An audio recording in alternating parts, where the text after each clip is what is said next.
Hey, welcome back to the YouTube channel, Salad Fam. I know it's been a while, but it's Captain Aqua back with you for another episode within GameFi. Here as we take a look at Xtalnia once more, and off the back of my first ever tournament win. So check out all the details that I have for you coming up in this video on how you can prepare for the next tournament and be one of the best players in this card playing game.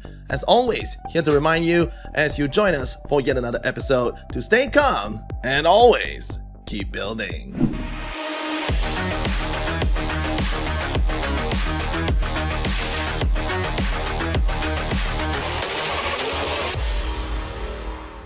Alright folks, let's dive right into the tournament winning team brought to you by Salad Ventures and Captain Aqua here within the realms of Xtalnia. Now, Xtalnia is a turn-based card-playing strategy role-playing extravaganza that you can try out absolutely for free. Links will be posted down in the description below. Now, if you haven't checked out the basics of the game, we do have another basic video that you can also follow up on. The links will be in the description below as well.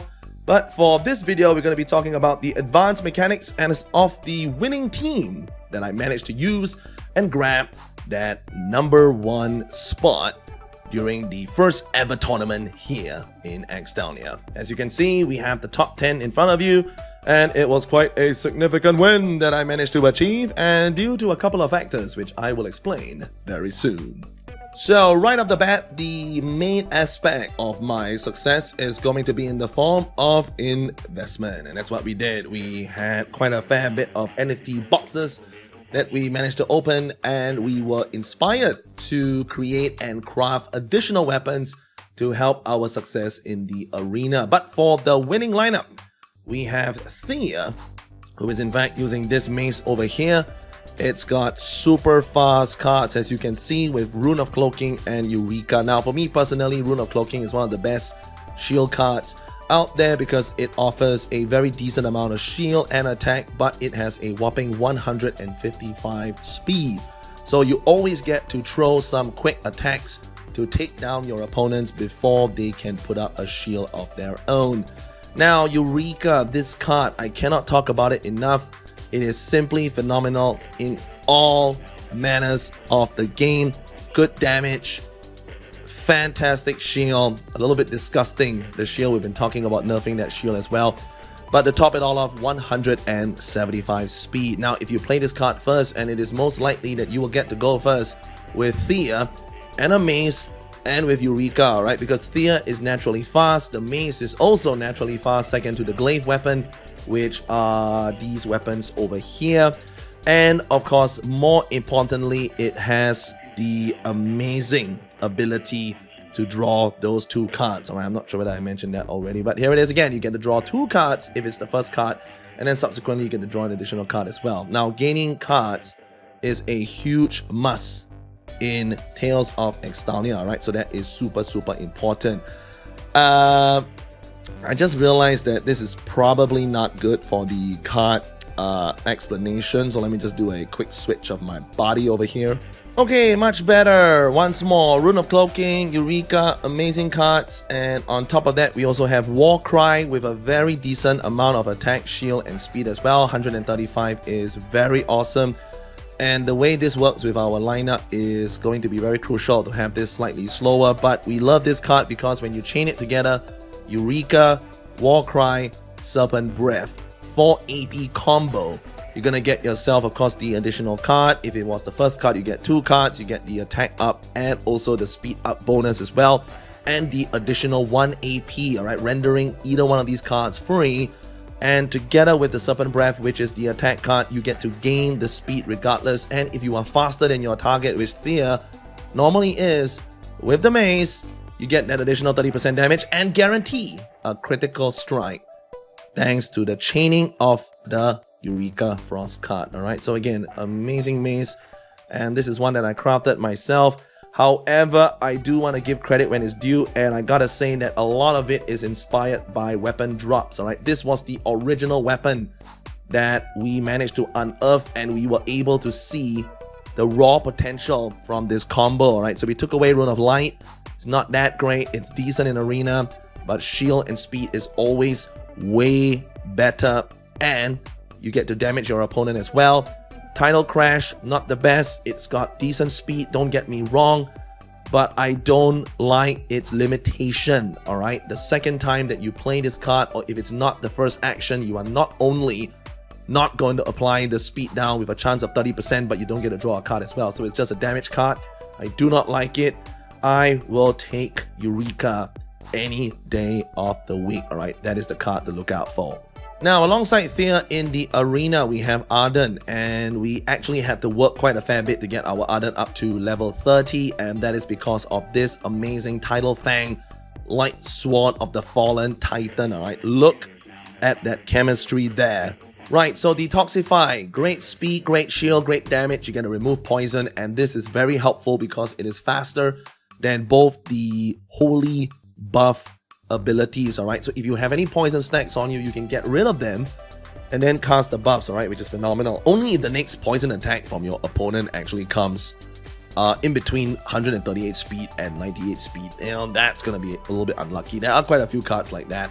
A poison may pop in between, but it's not too big of a deal because this card is simply too good. All right, recharge again, 1 AP generation, 191 damage because of the fact that it's a sword, but that allows you to chain with Champion of Spring. All right, this giving you that additional armor and also giving you that regeneration. Okay, that is so important because when you stack that together with Heaven's Command, which is to give the full team all basic buffs, all right, you are going to be earning a lot of regeneration for Arden, especially if the card draws are in your favor.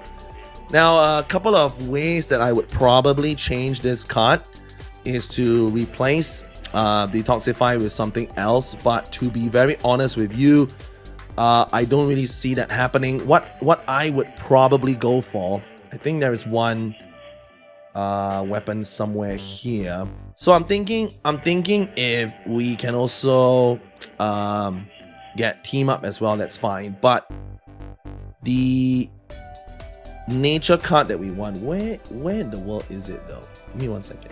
There you go. So Beast Hunt and together with Recharge will be phenomenal. If it's Beast Hunt and team up, right, that's also fine as well. Okay, but this is essentially a very good card to have on your weapon. Okay, and I think as far as the nature combo goes, this is gonna be huge. Okay, not so good on the speed, but that also takes away a bit of that sting from the recharge, which is a little bit slow. But if you go back to look at the team up again, all right, this one a whopping 151 speed. Okay, so that can actually fit in nicely as a damage dealer early on. It can also give you some early AP as well, right? And at the same time, this is all about that full team combo that you are doing. So I think if I really wanted to switch things up, I would probably put team up in instead of recharge. If recharge stays, to me that's fine because that gives you AP even if you do lose one member of your team. But I would love to have that Beast Hunter once again, all right? That Beast Hunt once more, phenomenal card. But again, take nothing away from this current setup. This is what makes Arden so special, and this is what makes the team so strong. I wouldn't have won this tournament if not for this particular sword. Now, last but not least, we have Zira with this weapon. We picked this up a long time ago. It was one of our first weapons, and it is simply phenomenal. Again, Eureka, we need no explanation whatsoever. Preparation is super ideal because of its speed, 140 compared to Thea's 135, which means for the War Cry, you can actually go in with 0 AP, gain 2 AP, because the requirement is to have 0 AP when this card is performed, and then you can even get the additional 1 AP as well. So, I would say the only drawback is that you can't really play this with team up, now that I think about it, because team up speed is very quick. So maybe we are better off with the recharge there and maybe the Beast Hunt instead. That's a crafting experiment that I would love to do. But again, back to this card, the Mark of Rebirth is the most important card of this particular weapon because when played right, you get to keep your Arden alive for the buffs, all right? Arden is always targeted in the arena because of Brand's popularity. Brand's popularity also allows him to target Arden with his 2 abilities, all right? Making Arden very weak against Brand opponents or anybody holding the Flame Sword of the hero, all right? So again, Mark of Rebirth keeps him alive, guarantees that he revives. All right, this is what it does. All right, this particular logo here, it guarantees that he revives so that he can cast his buffs. All right, even if he ends up dying in that particular round, if he can get his first few buffs up and running, it's going to be a huge boon to the team.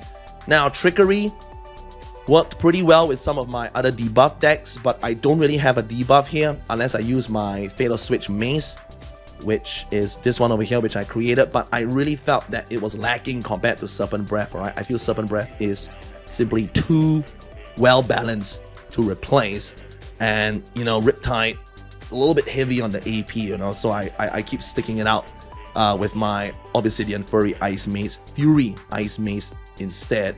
But again, back to Zera, Trickery again not the best, but when you get into the round 6 mode, this lady can 1v1 an opponent and guarantee the same card draw because of Eureka and the same AP required to play. All right, so she would need 1, 2, 3, 4, 5 AP per round. You only get 3 AP back, but because of the preparation, you are definitely getting 2 AP when you go down to 0. And even if you don't go down to 0 and you play preparation and you don't get the AP, the Trickery usually gets the AP for you if your opponent is poisoned. All right, so it works out very well in the 1v1 situation. The only drawback is that Mako Rebirth doesn't revive you in the 1v1 situation. All right, so it does give you a bit of health. It's pretty good. But I have lost a couple of games even in the 1v1, but this is probably as good as it gets when it comes to this team. Okay, so there you have it. We're going to try out some arena games now, and we're going to see how those go for all of you to enjoy. But we will be building on this combo and some similar to it as we prepare for the Season 2. Let's dive into some arena games right now.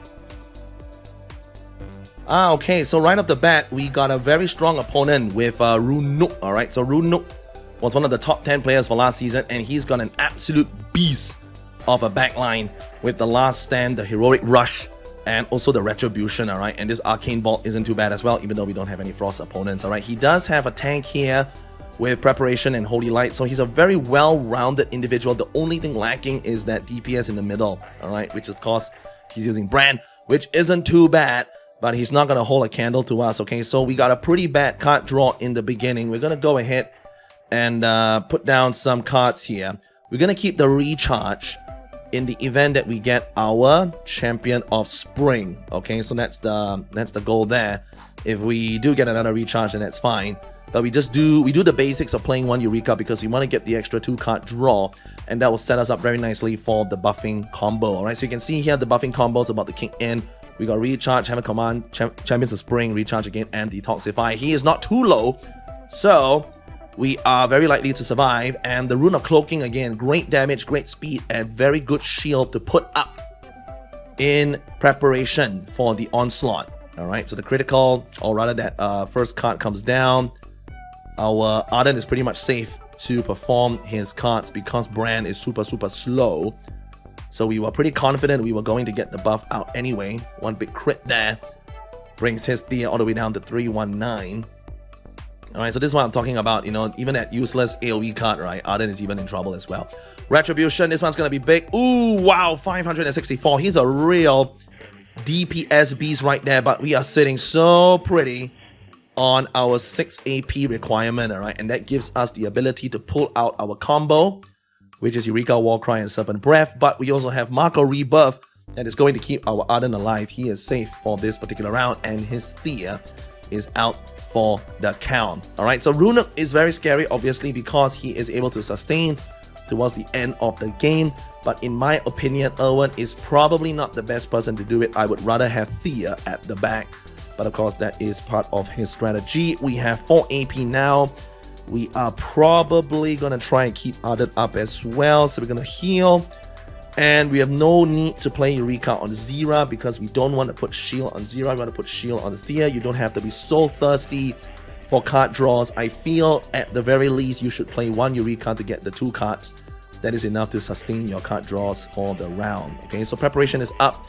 We get the 2 AP from the 0 when it was played earlier. Nice big crit there again from the recharge. Those will be accepted any day of the week. Erwin has the highest crit rate in the game, I believe, even more than Zera. You see, he goes down, but he stands immediately up, all right? And that is the power of Marco Rebuff, giving us an extra body in front of Zira. All right, this game is pretty much won because we're going to go full on speed here.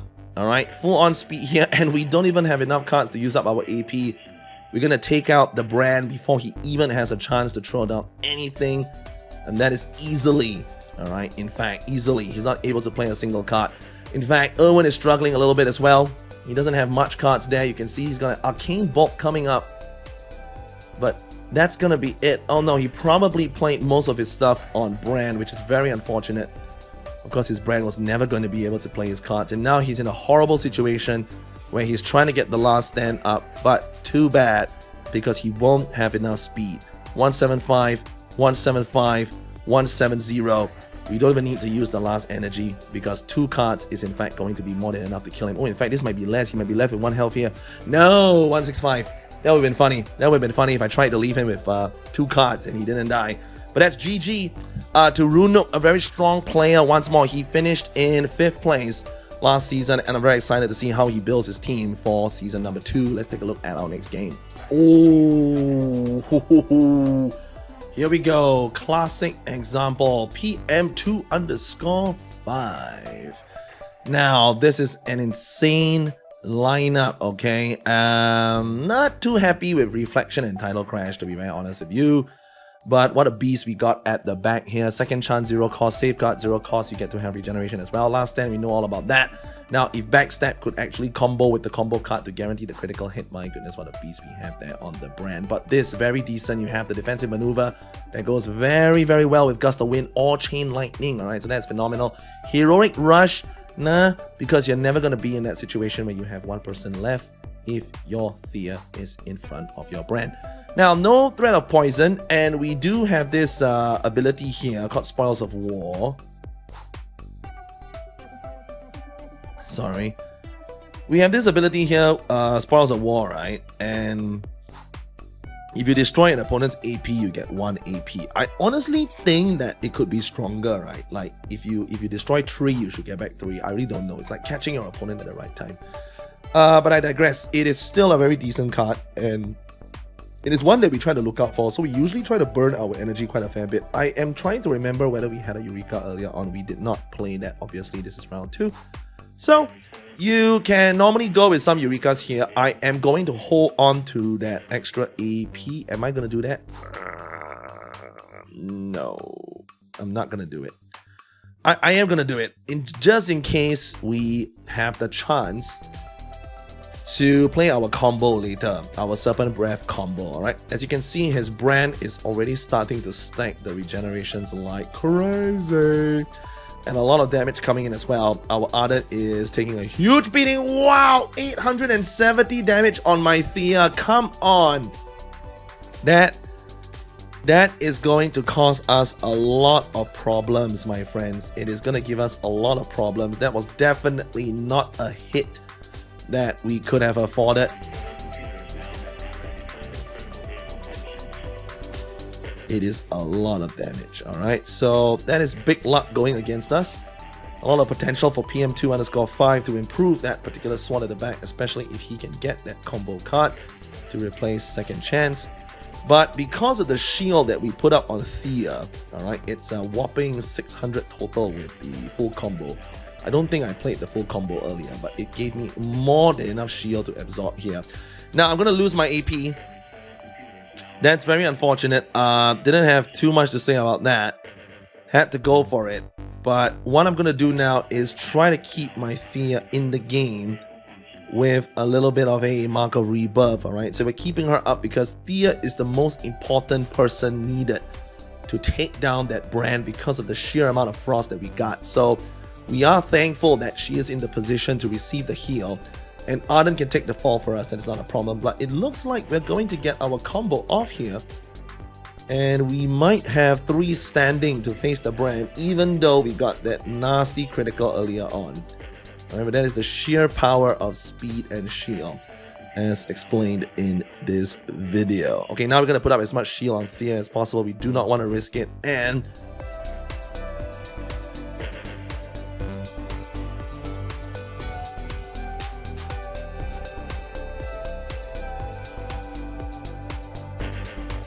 That's always a welcome crit.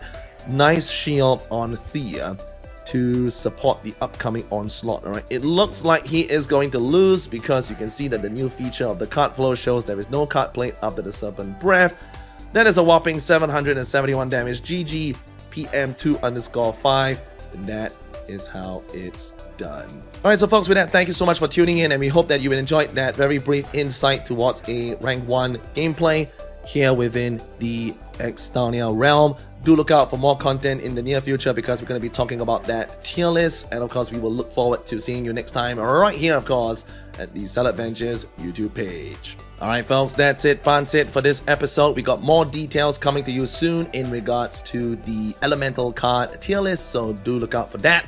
All this as we prepare for exciting updates within the realms of Xtalnia.